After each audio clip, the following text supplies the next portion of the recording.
Live from the chicken wing capital of the world, Buffalo, New York. You're listening to the Childcare Bridge podcast, your source for the best tips, tools, and tactics on how to market and grow your childcare center, ensuring total domination. Total domination. This is the Childcare Bridge, and this is your host, Michael Tasner.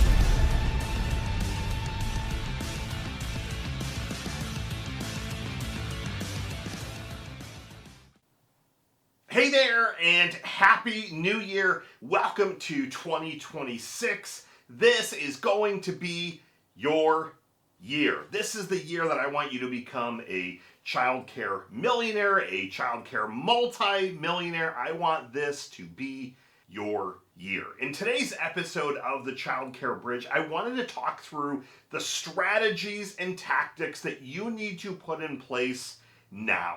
What I love about January and a new year is that, first off, there's this weird energy from a year leaving to a new year. So you kind of get rid of some of the old, and you got some fresh energy, you're trying to get out of that holiday mode. So once you get past the first couple of days, you start to get some energy. Like, I want to do some big things. I want to make some big changes, some improvements. So you've got a lot of energy to make it happen. The second thing I love about January is that this is one of the best months for enrollment.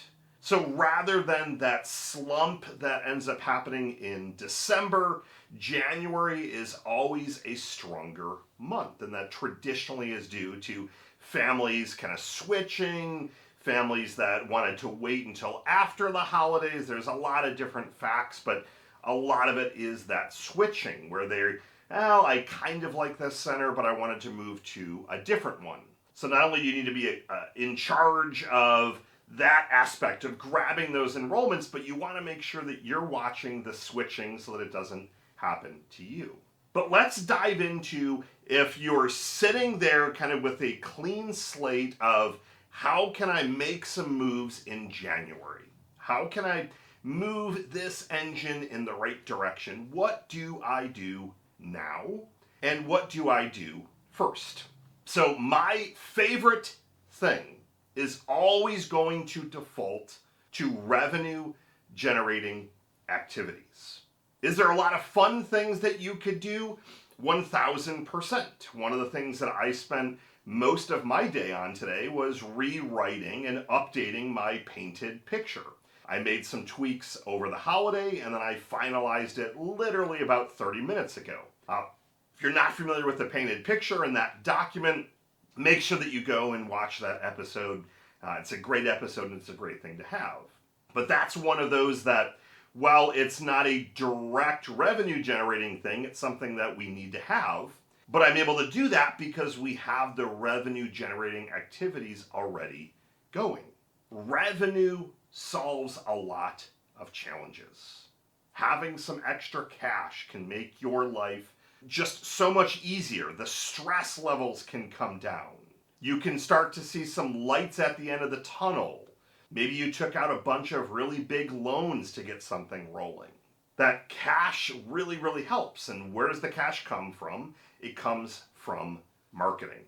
So the first thing that I want you to deploy this month is a reactivation campaign.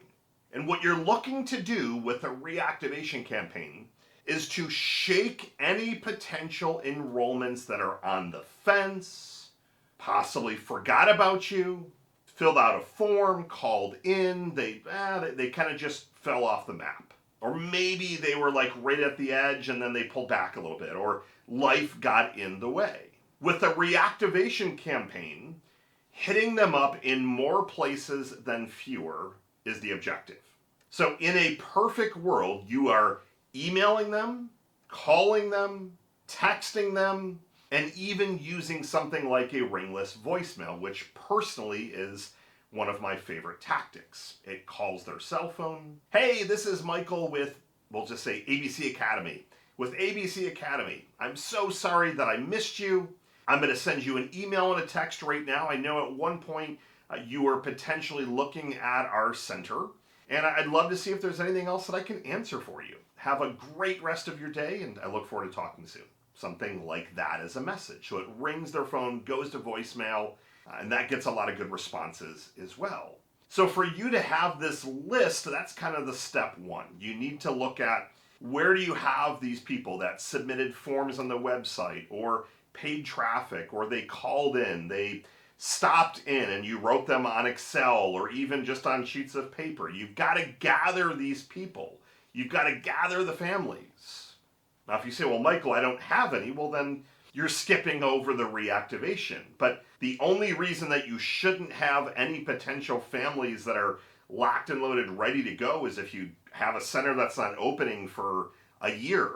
Like, you should always have people that are filling things out, that aren't coming into tour, or tours that no-showed, tours that came and didn't enroll. There always should be that list.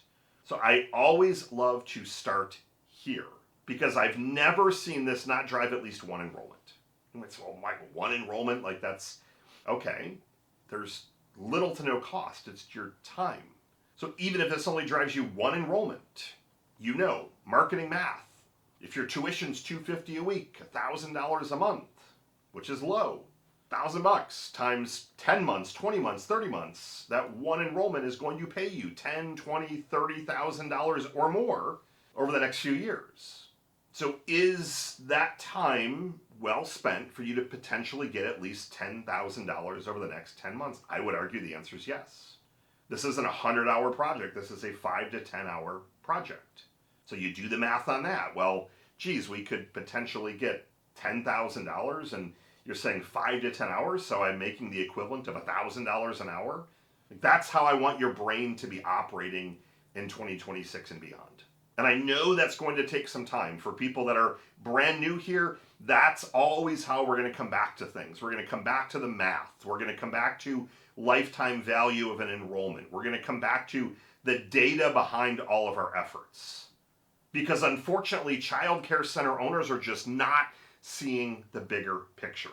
And I've been screaming from the rooftops for the last 10 years in this industry the same thing, and I will continue doing it until more and more people start to adopt the methodology, because I know it works.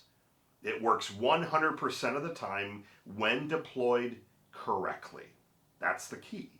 I use it in every one of my centers, every one of the businesses that I own. It's just math. But when you continue to get in these dances of marketing as a cost, I can't afford it, I don't see the value, I'm only paying $300 a month here, so why would I switch over here and invest or spend $1,000 a month? You have to look at the hard data. How much is an enrollment worth to you? So I've already jumped into my second thing. So the first thing is all about reactivation. I want you to deploy that literally in the next 7 to 10 days. Locked and loaded, get this out the door. Doing any of the tactics is better than doing none of them. So if you're like, I can't get a text out, great. Well, then do the email and calls. You don't have an easy way to do emails? Well, then blind carbon copy people one by one, for example. Like, there's always scrappy ways to do this stuff. Don't let the technology side derail you. But my second piece is all about mindset, and I will jump to a third one in just a minute. That's, I would say, more tactical, but this mindset aspect, the way that you're going to win this year is by going into this year knowing that all of this stuff just boils down to math. Literally every single thing. You want more enrollments, math equation. We can look and see how many leads you're getting, how many turn into tours, enrollments, how long are families staying, when are they aging out, so we can predict when you need more and more leads so that you're always staying at those highly profitable ratios. But it all goes back to the lead aspect, which is marketing. So if your mind starts going sideways, your mindset, well, I can't afford it. That's the big one I hear. I had a conversation the other day about someone coming on and having us do their marketing, testing with one location. I think they have 7. And the reply that I got was related to, I can't afford your services right now. We have typically among the best investment in the industry. And when you layer on every single thing that we give you, there's no comparison. Like, it's night and day. But B, I go back to that mindset piece. If that's what you're looking at, if you're only looking at, I'll round down and just give some simple numbers. Let's say, again, you were investing $500 in marketing and somebody quotes you $1,000. It's not the $500. That number is irrelevant. It's great. With that $1,000, what's our target number of leads? What's our target number of new enrollments? Great. You think with that, we can drive 5 new enrollments every month. I would invest $1,000 to get 5 new enrollments all day, every day. Because when you do the math and you remove the emotional side to it, you have to expand your mind this year. You have to look at things as an investment. Now, I'm not saying that every single thing within your business is an investment. I could argue, and it's an unpopular opinion, that all that new fancy childcare, playground equipment rather, is not necessarily a great investment. Now, it's a good investment if you're growing rapidly and the competition is crushing you and there's other factors at play. But if you're looking at investing $50,000 in playground equipment and you're not even investing $1,000 a month in marketing, I mean, that's a 5-year marketing budget. Like, it's crazy. This mindset piece is just so important. If your mind is all over the place and you're in that scarcity mindset and you're looking at everything as a cost, you've got to be in expansion mode. You've got to be in expansion mode. So that is my second, and while it's not overly tactical, it's extremely important. Like, when I find myself in a place to where, like, I can't see either the bigger picture, I look at the scarcity mind and, wow, what am I not taking chances on, or what am I looking at a little bit of the wrong way, and things just start to shift and pivot for me. So that's the second one. The third one is I would make sure that you are firing on all cylinders from a brand, marketing, advertisement standpoint the next 30, 60 days. That means having ads going on all the different platforms. That means posting more often on social media, updating your website more frequently. I want to make sure that you've got good offers. And again, a good offer isn't just you're waiving the registration fee. The only time that I suggest not having a good aggressive offer is if the demand is just through the roof. That you literally can do nothing and people just pour in and your wait list is around the block. But if you're like most centers, there's competition that's opening up. There are people that are getting closer and closer to you. I want you to get them in the door before they go somewhere else, and often a good offer will move that needle. But they need to be compelling enough to move the needle, and you need to make sure that people are seeing it. So that's upping your marketing investments, your spend, and just making sure that things are rocking. Last but not least, number 4 for this month is I want you to secret shop all of your locations in a couple of different ways. First, I want you, and when I'm saying you, it's not going to be you personally, but let me walk you through what this is. So I need you to see what a parent is experiencing when they call the phone number that you have on your website or for your ads. I want someone to experience a tour with you to see what that experience is. And then I want a family that post-tour, I want them to be able to look around and kind of see what the experience is. So if they were to actually be enrolled. Now, in my case, selfishly, I'm more concerned about the lead flow and that potential parent and family experience. So I want you to have somebody that is not known at your center, so whether that's a neighbor, a family friend, even your spouse, for example, unless they know their voice. But I want them to call in and go through the process. Ask all the questions. Why should we consider enrolling here?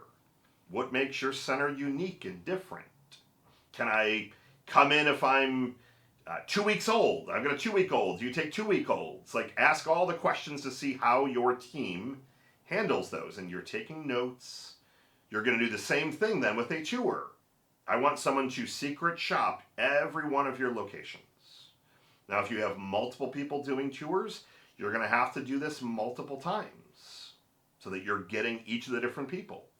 And I will tell you with a disclaimer that this is going to be painful. You're going to hate it. You're going to say, oh my, I can't believe we asked a question about something and they completely blew the answer. When was the last time you've actually secret shopped your locations or had a company like mine do it? The answer usually is never. So getting any of this data and then starting to tackle some improvements over the next few months will only help. It's not going to hurt anything. And I like to get it done now so that it's done, out of the way, so you know, great, are we doing Rockstar tours? You might even say, oh, Michael, we're closing 80% of our tours. Why would I need to secret shop them? What if you could close 100%? And what if one or two small tweaks that your secret shopper starts to uncover? Little hinges swing big doors. Number 1, reactivation. Shake some enrollments loose. Number 2, get your mindset out of this. It's too expensive, costs, etc., etc.